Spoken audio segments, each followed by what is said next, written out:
E sucedeu que, depois disso, os filhos de Moabe e os filhos de Amon, e com eles alguns outros dos amonitas, vieram à peleja contra Josafá.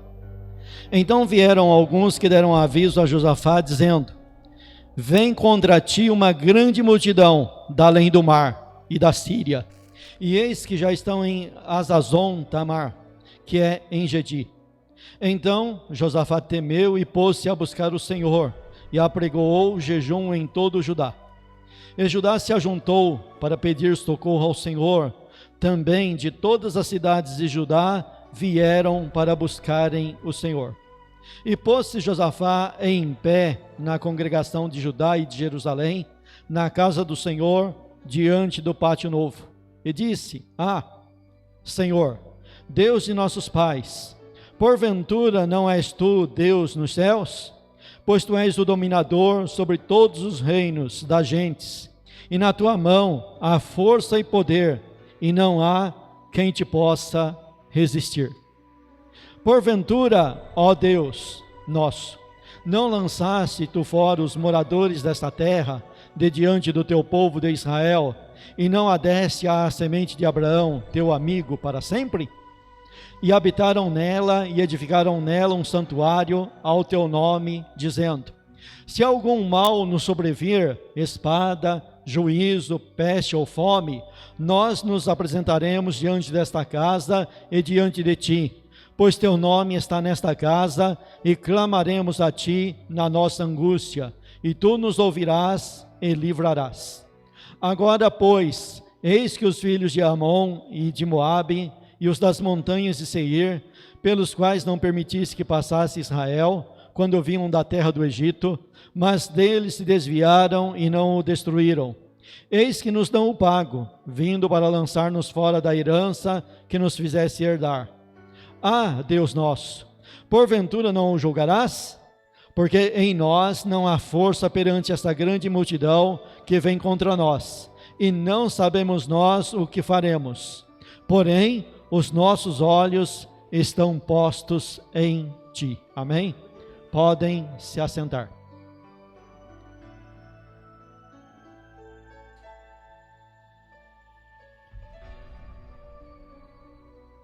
O livro de 1 Crônicas e 2 Crônicas, segundo a tradição, foi escrito por um sacerdote chamado Esdras. Ele não coloca o nome dele em nenhum lugar do livro. É a tradição que vai dizer que foi ele que escreveu. E ele escreveu isso daqui, que é em partes recontando a história de 1º e 2º Reis, na volta do exílio da Babilônia, quando o povo de Judá voltou do exílio. Então, ele tinha um objetivo ao escrever crônicas. E um dos objetivos era trazer um conhecimento para esses que estavam voltando para a terra de Israel, para não morrer a história de onde eles tinham vindo. Então, quando você começa a ler crônicas, ele começa com genealogia. Então ele está querendo fundamentar bem a nação de onde eles vieram, para manter viva a cultura, a história, para saber de onde que o cara veio, de onde apareceu, por que ele está ali.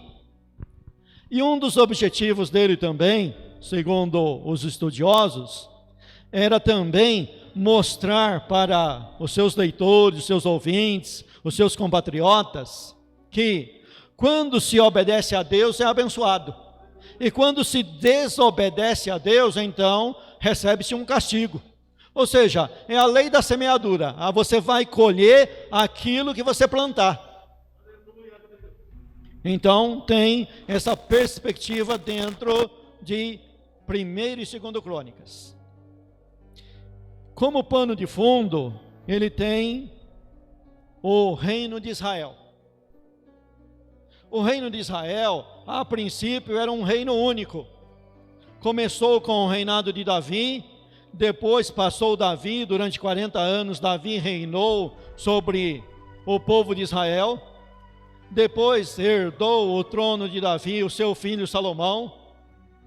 E Salomão, apesar de tão grande sabedoria, tão grande entendimento, e ser tão grandemente abençoado, o final do reinado de Salomão foi um reinado péssimo, aonde Deus não poderia deixar de trazer um castigo sobre Salomão, dentro daquilo que dizia a lei de Moisés: bênção para quando se anda na obediência e maldição quando se anda na desobediência. Isso daí era a lei de Moisés. Esdras não estava transcrevendo e trazendo nenhuma ideia nova e nem absurda, mas algo que já estava transcrito na lei de Moisés. E então esse reino de Israel, que era um reino único, então ele se divide em dois.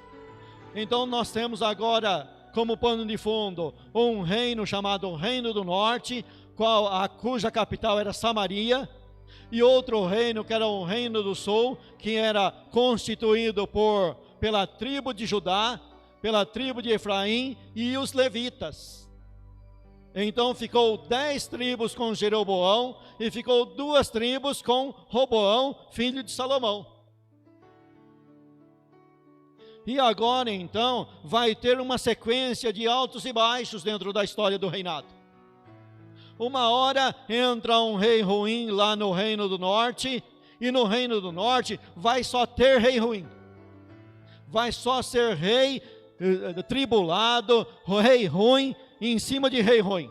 Mas em Judá tem uma oscilação entre rei bom e rei ruim, entre rei piedoso e rei impiedoso.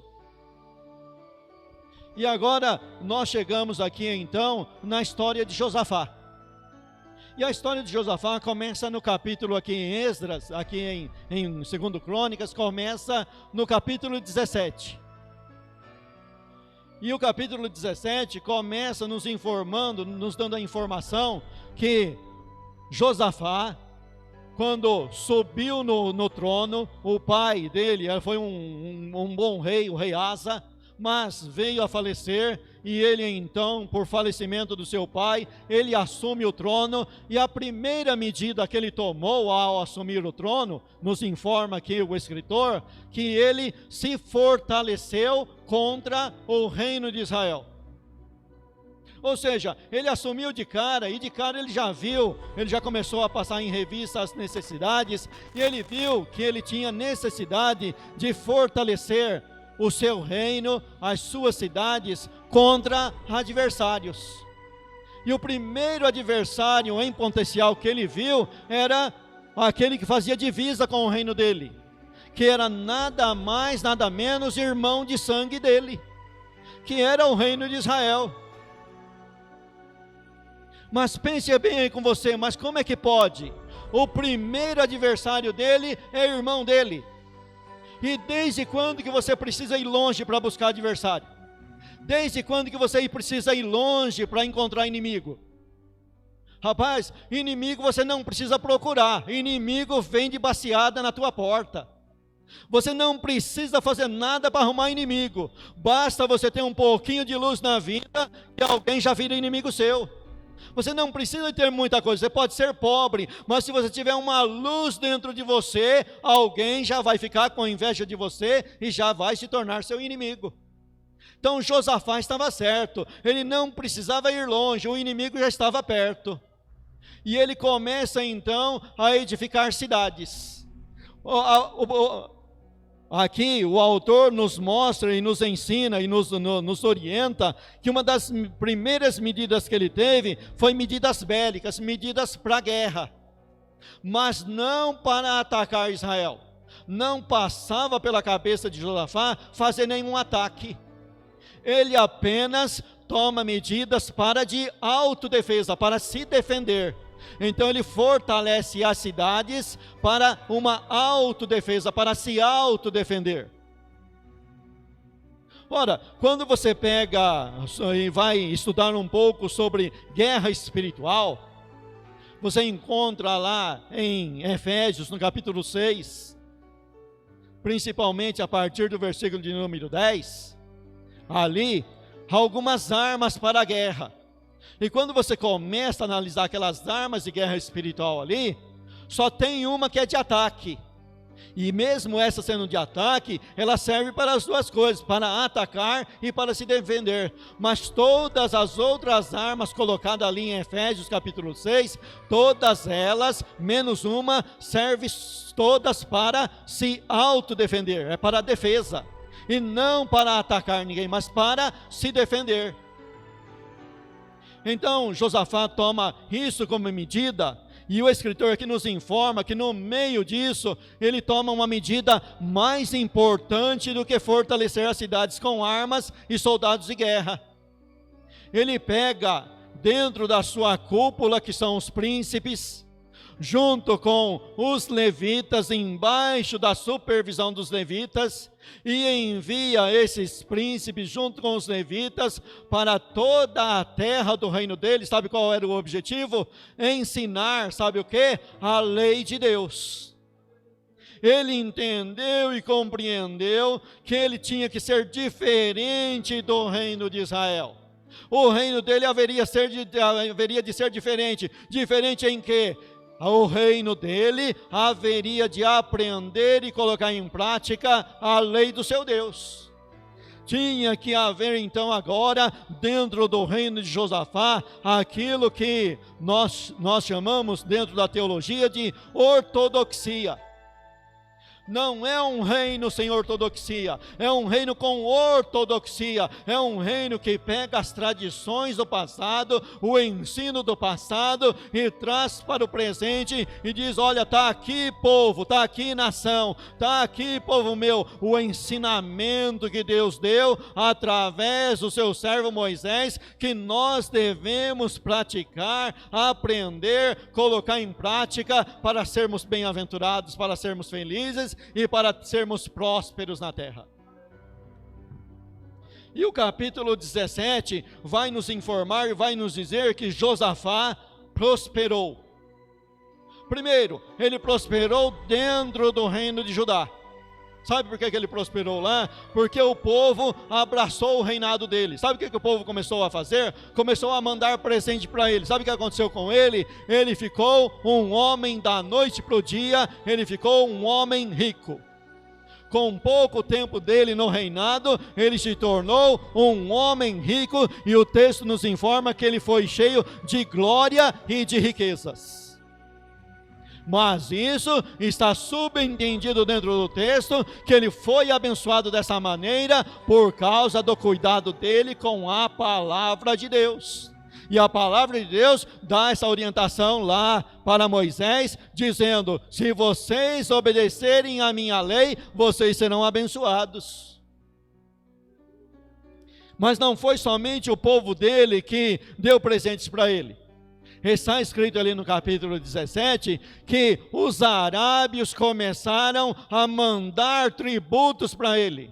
Ele não tinha pensamento de guerra contra ninguém, não guerreou contra ninguém, e para você receber tributo de outras nações, você tem que ir lá, subjugar em guerra, vencer em guerra e impor um tributo sobre aquela nação. Mas com Josafá não precisou nada disso, ele obedeceu a Deus e Deus mandou tributários para o reino dele. Um gesto de obediência, de cuidado com a palavra. Deus deu uma coisa para ele que até então não existia nem no reino dele e nem muito menos no reino de Israel. Deus deu paz para ele. Ele fez com que os inimigos em derredor tivessem paz com ele e mandasse presentes para ele. Outras nações mandaram presentes para Josafá, e Josafá então cresceu mais ainda em glória e em riqueza.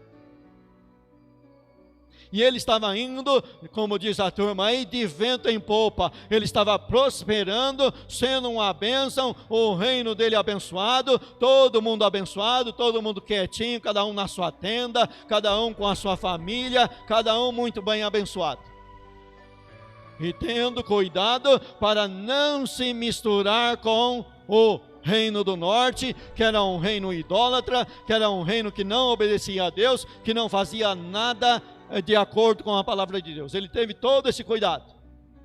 Aí você chega no capítulo 18, e o capítulo 18, ele começa dizendo assim: depois dessas coisas, é um método de Esdras estar escrevendo, né? Ele termina um assunto e depois começa dizendo assim, ó, depois dessas coisas.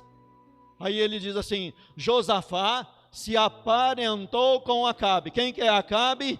Rei da onde? Rei de Israel, rei do reino do norte, cuja capital é Samaria, cujo homem tinha um péssimo testemunho, uma péssima vida espiritual, que não servia para ensinar ninguém, para ser exemplo para ninguém, para ser espelho para ninguém. Bem pelo contrário, era um ímpio guiado por uma mulher que não era da linhagem de Israel, era uma mulher idólatra que levou o rei Acabe a cometer vários tipos de idolatria. E aí você encontra esse rei sábio, Josafá, indo lá e tendo uma comunhão com esse rei. Como que ele se tornou parente do rei Acabe? Através de um casamento do filho dele com a filha de Acabe. Ou seja, ele pega um príncipe do reino do sul, do reino de Judá, de Jerusalém, e entrega em casamento para a princesa do norte, filha de Acabe, junto com Jezabel. E aí você olha assim e fala, mas o que tem isso daí? Se você for pesquisar a própria Bíblia e dar uma de teólogo na época lá, vai falar assim, olha, isso não tem nada demais, sabe por quê? A lei não proíbe esse tipo de casamento aí, sabe por quê? Porque queira ou não queira, é filho de um rei, que é nação de Israel, que é irmão. Aí você pega um camarada menos informado ainda, e ele vai dizer, não rapaz, agora é que é bênção. Por quê? Porque agora é a união. Agora a gente está indo para a união. Antes era inimigo, mas agora vai ser só bênção. Agora vai se unir. Olha, é aquilo que as igrejas tentam aí, é ecumenismo. Agora é ecumenismo. Vai pegar várias religiões debaixo do mesmo teto e todo mundo vai virar amigo. Até parece uma coisa boa. Até parece bom. Mas só que, como diz a própria Bíblia, um abismo chama outro abismo. Como o próprio salmista escreveu antes de Josafá, um abismo chama outro abismo. Uma coisa que é um erro que é pequeno agora, se não for corrigido, vai se tornar num erro maior. E no capítulo de número 18, ele nos informa lá que ele se aparentou e agora então Acabe fez um banquete. Mas olha que bonito, né? Que coisa linda. Agora são parentes, olha, nós servimos o mesmo Deus, pode ser que tenha uma diferencinha aí, aqui e ali, mas a gente é filho do mesmo Deus, é descendente de Abraão, e agora eu vou promover uma festa aqui no meu reino aqui, rei, e você é meu convidado, pode vir você com a sua casa, com a sua família e a sua comitiva, pode vir com a sua comitiva, porque a festa é boa, a festa é grandiosa. E desceu Josafá lá para a festa. E foi ele para a festa. Até aí, você pode falar, não tem nada demais, foi convidado para uma festa. Mas um abismo chama outro abismo. Se você não perceber o fingimento logo no começo, lá na frente, uma hora, ou mais cedo ou mais tarde, ele vai aparecer. E quando aparecer, às vezes já vai ser tarde para corrigir aquele erro. Que a princípio não parece um erro. Que a princípio não tem nem nada na lei para impedir aquilo ali. E dentro daquela festa ali, então, do capítulo 18, o Acabe falou para ele, olha, nós estamos aí com um probleminha aí, nós vamos sair para uma guerra. Nós vamos para uma guerra lá em Gileade. Você vem com a gente? Rei Josafá, você vem com a gente? O teu povo, a tua nação vem com a gente. E Josafá falou para ele, olha, o meu povo é o teu povo, eu sou igual a você e nós vamos lá. Mas escuta, tem alguma coisa errada em ajudar os outros? Sabe que tem hora que nós erramos até em ajudar?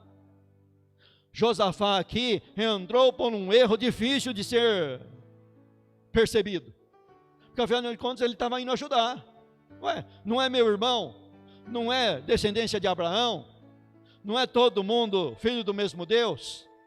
Qual é o problema em eu ajudar? Sabe que às vezes a gente pensa que está fazendo a obra de Deus e está entrando numa fria, numa enrascada muito grande.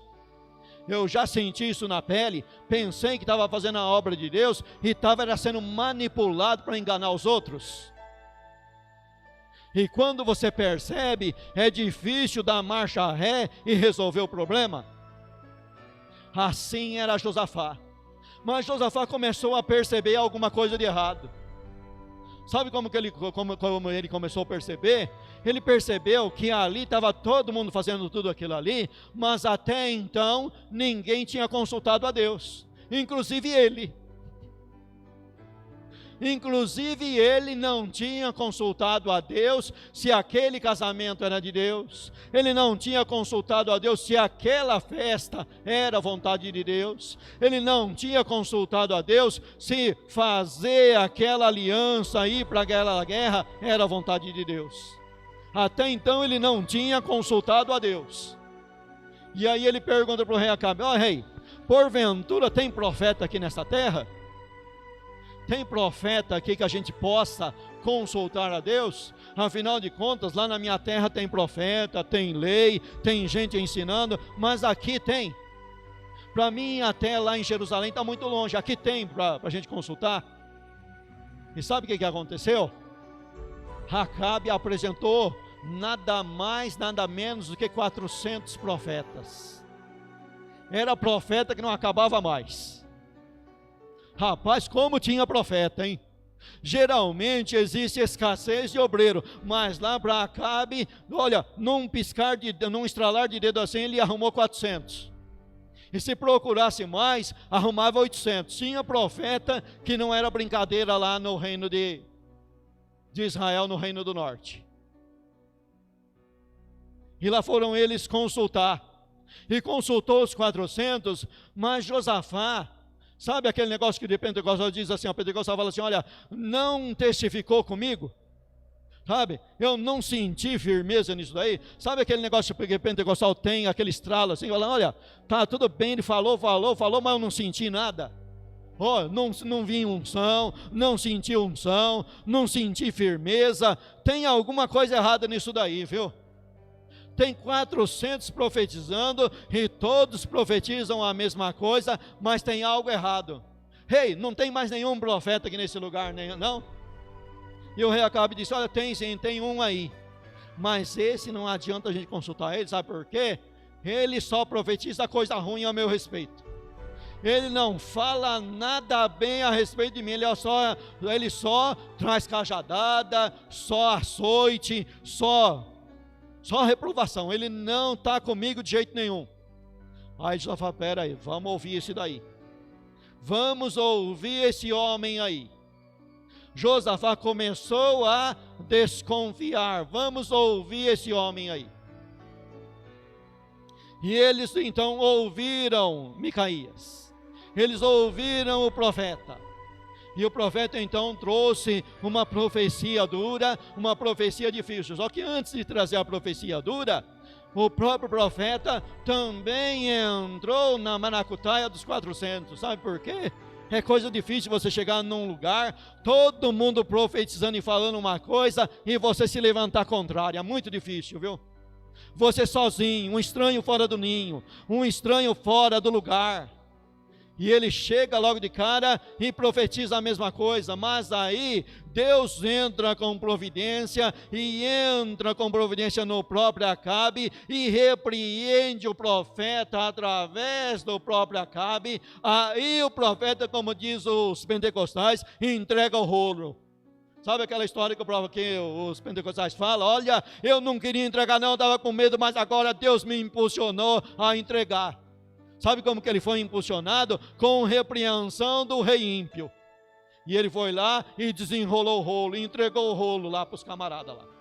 E falou: olha, vocês vão lá, vai acontecer isso e isso. E tem mais uma coisa, hein? Tudo isso daí é orquestrado pelo espírito maligno que Deus permitiu entrar nos 400 profetas de seu aí, rei, para mentir, para falar mentira, e ainda vão prevalecer, e você vai lá, e o povo de Israel vai voltar em paz para casa, mas você, rei, vai morrer. E foi assim que aconteceu. E o interessante é que no desenrolar do capítulo 18, sabe quem que deveria ter morrido lá em batalha, no lugar de Acabe? Josafá, que foi ajudar ele. Sabe por quê? Josafá não sabia de nada e foi lá para a batalha. Mas existia uma ordem do exército contrário, dizendo assim: olha, vocês não vão pelejar, nem brigar e nem matar nenhum soldado israelita. Vocês só vão brigar e lutar e matar o rei de Israel. Só que o rei de Israel foi disfarçado de soldado para a batalha. E quem foi vestido de rei para a batalha foi Josafá. E ele só não morreu no lugar de Acabe, porque Deus teve misericórdia dele. Nós só somos abençoados por graça, por compaixão e misericórdia de Deus. Porque se Deus nos entregar dentro do nosso próprio caminho, a única coisa que nós merecemos e colhemos é morte. Mas Josafá não morreu por pura bondade e misericórdia de Deus. Ele gritou e os soldados conheceram que ele não era o rei de Israel. E no fim Acabe morreu pelo acaso, porque um soldado lá sem querer, sem saber, acertou ele. Mas então agora Josafá volta para Jerusalém. Tem um ensinamento, tem um aprendizado através de um erro, porque na realidade todos nós erramos. Mas o X da questão, o segredo está em receber a correção desse erro quando somos corrigidos. Porque no capítulo 19, o capítulo 19 foi escrito para dizer que Josafá voltou para Jerusalém em paz, porém Deus enviou ao encontro dele um profeta, e esse profeta foi lá chamar a atenção dele, dizer que ele não deveria ter feito isso, que ele não deveria ter se aparentado com Acabe, que ele não deveria ter ajudado Acabe, que ele fez muito mal em todas as atitudes que ele tomou. E ele ouviu a repreensão. O que o escritor dos Hebreus fala? Que quando nós somos corrigidos pelo Senhor, nós somos corrigidos para não sermos condenados com o mundo. E aí quando nós acatamos a correção, então na realidade nós somos verdadeiramente filhos de Deus, porque somente o filho acata a correção do pai. Se não for filho, ele não acata a correção do pai. E a princípio a correção não traz alegria, não é motivo de alegria, senão de tristeza. Mas depois, quando o camarada coloca a cabeça no lugar, se arrepende, se humilha e ouve a correção, aí vem uma grande alegria, aí vem uma grande bênção, porque ele vê: olha, Deus poderia ter acabado comigo, mas não, Ele me deu graça, mandou a sua correção, me deu chance de ouvir a sua correção, e estou aqui para colocar em prática a sua correção. E aí, Josafá, então, volta para o seu reino, e pasme uma coisa: no capítulo 17 ele tinha feito tudo? Não. Ele apenas tinha começado a reforma. A obra é muito desgastante, a obra é muito longa. A evangelização de alguém é apenas o pontapé inicial. Depois vem o discipulado, depois vem o ensino, depois vem trazer a pessoa para a igreja, para perto de Deus, e ensinar ela a permanecer com Deus. No capítulo 17 ele tinha feito uma obra, mas tinha deixado pela metade. Não por culpa dele, mas porque nós somos limitados, porque ele tem o seu limite, nós temos o nosso limite, nós somos limitados.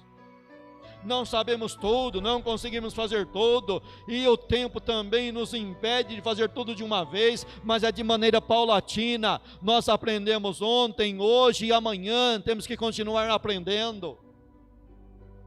E está escrito no capítulo 18 que Josafá volta para o seu reino, volta para Jerusalém, habita novamente em Jerusalém. Isso daí dá a entender que a comitiva lá, a viagem foi longa, foi uma longa viagem, ficou um bom tempo fora, e vai se dar a entender que ele chegou em Jerusalém, nas cidades de Judá, e encontrou o negócio não do jeito que ele deixou, e muito menos melhor. Ele encontrou um pouco pior. Não estava do jeito, da maneira que ele recebeu o reinado no começo, mas também não estava do jeito que ele deixou. O negócio tinha regredido um pouco. Sabe por quê? Ensinar os outros leva um longo tempo, mas a pessoa desaprender, dali uma semana, ela já desaprendeu, já está fazendo o erro novamente. E agora ele percebeu que tinha alguma coisa errada. Faltava muita coisa na reforma que ele fez. Não bastava somente o ensino da palavra. Aprender, procurar aprender é muito bom, mas colocar o aprendizado em prática é melhor ainda. Ele ensinou a lei, mas não deixou pessoas para executar a lei. Ele passou por várias cidades, todas as cidades com a sua comitiva, com os príncipes dos levitas, ensinou a lei, porém não deixou ninguém lá para executar a lei. E agora então ele vai de cidade em cidade, onde tinha o ensinamento da lei, e agora coloca juízes para se executar a lei. Por isso que nós temos que deixar, como disse Tiago, deixar de ser ouvinte, deixar de ser leitor. Leio o livro, mas como que eu gosto de ler um livro, né? Li um livro em 3 dias. Em 3 dias eu estava na página final. Mas como que eu gosto de ler, né? Posso até me gabar da minha leitura, mas eu coloquei alguma coisa em prática da leitura que eu aprendi no livro. Eu estou lendo a Bíblia, mas eu estou colocando em prática aquilo que eu estou lendo. Foi esse o erro que Josafá percebeu que tinha deixado lá atrás. E agora então ele coloca em prática. E agora então ele vai ser mais abençoado ainda, porque ele ensinou e agora ele está praticando a lei que ele ensinou. E agora a bênção é maior. E aí você chega no capítulo 20. Ele já ouviu a repreensão, já colocou a repreensão em prática, já melhorou mais um pouco da sua reforma. E agora? E agora o escritor usa aquele recurso literário. E sucedeu que depois de fazer tudo isso, depois de executar tudo isso, depois de ter uma grande vitória, aprender da graça de Deus, ver da graça de Deus, ter uma nova chance, depois de fazer todas essas coisas, ver o erro e reconhecer o erro, e voltar e corrigir o erro, depois dessas coisas, ele teve uma notícia ruim. Mas irmão, você não falou na introdução aí que a obediência traz bênção? Por que agora está vindo uma notícia ruim dessa? Ora, mas quem falou para você, quem que te ensinou que o evangelho, o colocar em prática a palavra de Deus, vai fazer com que não venha luta sobre você? Vem bênção sim, mas também por ser obediente à palavra, também vem luta. O evangelho não nos isenta de luta. A palavra de Deus não nos isenta de luta. A obediência a Deus muitas das vezes traz luta para nós, traz luta para mim e para você. Olha, João na ilha de Patmos comeu o livro, na boca era doce, mas no ventre se tornou amargo. Ezequiel comeu um rolo, no paladar era doce, mas no ventre se fez amargo. Isso significa o seguinte, que muitas das vezes vem perseguição por causa da palavra, por causa da sua obediência. Às vezes Deus permite vir a perseguição sobre nós, E agora vem a notícia para Josafá. Josafá, está vindo uma grande multidão. Se no começo você estava com medo do reino do norte, que é o povo de Israel, imagina agora. Agora está vindo uma grande multidão. É no mínimo 3 nações que está vindo contra você. Fora os que se ofereceram também para as 3 nações. E agora, meu irmão e minha irmã, vai chegar um momento que experiência não vale de nada. Dizer eu tenho 30 anos de crente, eu tenho várias experiências, recebi vários dons, tenho mais de um dom, tenho dons, já expulsei demônio, expulso demônio, já coloquei em prática muito da palavra de Deus. Tem momentos que a experiência não serve de nada. Como que Josafá se colocou aqui nesse texto que eu li? Estamos sem rumo, não sabemos o que fazer, não tem força em nós. Vai existir um momento que a experiência não serve de nada. Vai chegar um momento que você tem que dizer, só Deus, só Jesus na causa. Como dizia uma irmã lá em São João Clínico, só Jesus na causa. Não tem outro meio. Aí então, ele começa então. Então Josafá temeu e se pôs a buscar o Senhor. Com tanta experiência, Josafá temeu. Não, ninguém é super crente. Ninguém é o bambambão, o rei da cocada preta. Não tem esse negócio. Existem momentos que o grande homem de Deus se coloca em fuga. Foge, corre. Josafá temeu. E a Bíblia fala em muitos lugares, não temas que eu sou contigo. Quando a Bíblia fala não temas, é porque ela não está proibindo de termos temor. Ela está dizendo não temas porque ela sabe que nós tememos, que nós temos medo, que nós somos cheios de medo. Não temas. E Josafá temeu e começou a buscar ao Senhor. Chegou o momento que a experiência não serve de nada, que o conhecimento não serve de nada, nada serve. O que serve agora é buscar a Deus. Vou buscar a Deus porque o negócio está feio. Vou buscar a Deus, olha, a pandemia está terrível, vou buscar a Deus. Não tem ciência, para que mais ciência que se tem hoje? Mas não tem ciência que dá jeito, precisa buscar a Deus. E Josafá então se pôs a buscar a Deus e apregoou um jejum em todo Judá. E Judá se ajuntou para pedir socorro ao Senhor. Também de todas as cidades de Judá vieram para buscarem o Senhor. Isso, precisa, nunca pode parar. Não pode baixar a guarda. A luta continua. Não é porque o inimigo recuou que ele desistiu. Ele não desistiu não. Ele continua com as suas artimanhas, ele continua com as suas perseguições.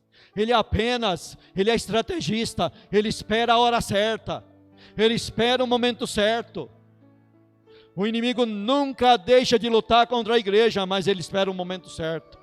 E Josafá então começa a buscar ao Senhor e disse: Senhor de nossos pais, porventura não és tu Deus nos céus? Ele começa então a apelar para Deus. Primeiro ele apela para a superioridade de Deus. Ele apela para a onipotência de Deus. Ele sabe que Deus é o único onipotente. O inimigo é mais forte do que Judá. O inimigo é mais forte que ele, que o exército que ele tem, que a cidade que ele tem, que as coisas que ele tem, mas Deus é onipotente. O inimigo é forte, o inimigo é astuto, o inimigo é sábio, o inimigo é enganador, o inimigo é muitas coisas, tem muitos predicados, tem muita vantagem, mas o nosso Deus é onipotente. E Josafá apela para a onipotência de Deus. Por acaso tu não és Deus no céu? Então acabou a conversa. Se tu és Deus no céu, a terra é tua. Para isso daqui para ti é fichinha, é coisa pouca. Aí ele diz assim, ó: pois tu és dominador sobre todos os reinos das gentes, e na tua mão há força e poder, e não há quem possa te resistir. Não tem ninguém para ti. Ele apela para a onipotência de Deus. Porventura, ó Deus nosso, não lançaste tu os moradores dessa terra de diante do teu povo de Israel, e não adeste a semente de Abraão, teu amigo, para sempre? Sabe para que ele apela agora? Ele apela para a história. Ele apela para a história antiga. Ele apela para as promessas de Deus. Senhor, o Senhor não tem uma promessa antiga feita para um teu amigo? Está certo que eu não posso me colocar no lugar dele, eu não sou tão teu amigo assim. Eu não alcancei essa estatura de ser teu amigo. Mas lembra da promessa. Lembra do passado. Sabe, nós temos que nos apegar às escrituras do passado. Afinal de contas, ele ensinou o Pentateuco, ele ensinou a lei, e ele sabia, ele conhecia, e agora ele viu que estava na hora de colocar essa lei em prática. Senhor, e a tua promessa? Oh, mas aí o negócio está feio para a igreja, mas Jesus não fez uma promessa que o inferno não vai prevalecer contra a igreja? Tem uma promessa, não tem? Afinal de contas, eu e você somos errados, mas tem um amigo de Deus, que não é Abraão, que é o Senhor Jesus Cristo. Nós podemos apelar para a história melhor do que Josafá. Josafá tinha um amigo de Deus, Abraão, mas nós temos o amigo de Deus, o Filho de Deus, Jesus Cristo, que diz que a porta do inferno não vai prevalecer contra a igreja. Nós temos a onipotência de Deus, e nós temos a história bíblica para nós invocarmos e lembrarmos Deus. Apesar que Deus não esqueceu de nada, mas nós nos esquecemos, e quem precisa dessa lembrança sou eu e você, assim como Josafá precisou no passado dessa lembrança. E aí ele vai continuar então orando. E habitaram nela, e edificaram nela um santuário ao teu nome, dizendo, olha, ele saiu da história passada e veio para a história contemporânea. Qual que era a história contemporânea? A história contemporânea era o seguinte: ele estava dentro de um lugar chamado templo, que chamava Templo de Salomão, que havia sido edificado por Salomão, que foi uma promessa de Deus feita a Davi, que tinha lá dentro uma arca, um tabernáculo, que foi feito por Moisés. Então toda a história estava ali dentro, presente, no momento presente, história contemporânea. Eu estou orando em um templo, construído pela mão de um antepassado recente meu, e aqui estou eu, orando nesse lugar, em cima de uma promessa que o Senhor fez, que se nós orássemos nesse lugar, o Senhor prometeu para Salomão, que o Senhor iria ouvir a nossa oração. Não é diferente comigo e com você. Nós estamos num tempo contemporâneo, com Jesus Cristo, que é o mesmo ontem, hoje e eternamente, e agora o templo é a igreja, o templo é o próprio Senhor Jesus Cristo. O Senhor Jesus Cristo está aqui dentro do templo, que é eu e você. Estamos reunidos aqui, dizendo para Deus, estamos aqui dentro de uma história contemporânea, porque para Deus o passado, o presente e o futuro é uma coisa só, dentro da onisciência, dentro da onipotência, dentro daquilo que é Deus. Para Deus não existe tempo, Deus é atemporal, Deus é fora do tempo. Estamos aqui então reunidos no nome dEle, fazendo culto no nome dEle, dentro do templo dEle, e lembrando a nós mesmos, temos aqui uma história contemporânea. O Evangelho é o mesmo de 2000 anos atrás, o Evangelho é o mesmo anunciado para Abraão, o Evangelho é o mesmo anunciado para Eva, o Evangelho é o mesmo anunciado para Adão e Eva. O Evangelho não muda, ele é presente, ele é no momento, ele é agora, e Deus vai nos ouvir nesse momento, porque Deus, através de Cristo, está conosco aqui dentro do templo dele, o verdadeiro templo de Deus.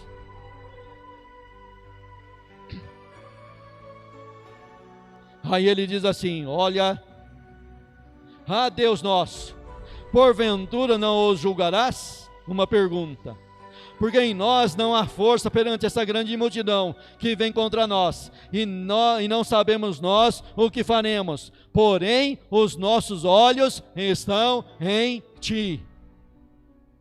Apesar de tudo, estamos como Josafá, não sabemos, mas uma coisa temos certeza: o Senhor está conosco. E se você continuar lendo, você vai ver que esse medo, esse clamor, esse buscar a Deus foi transformado em louvor.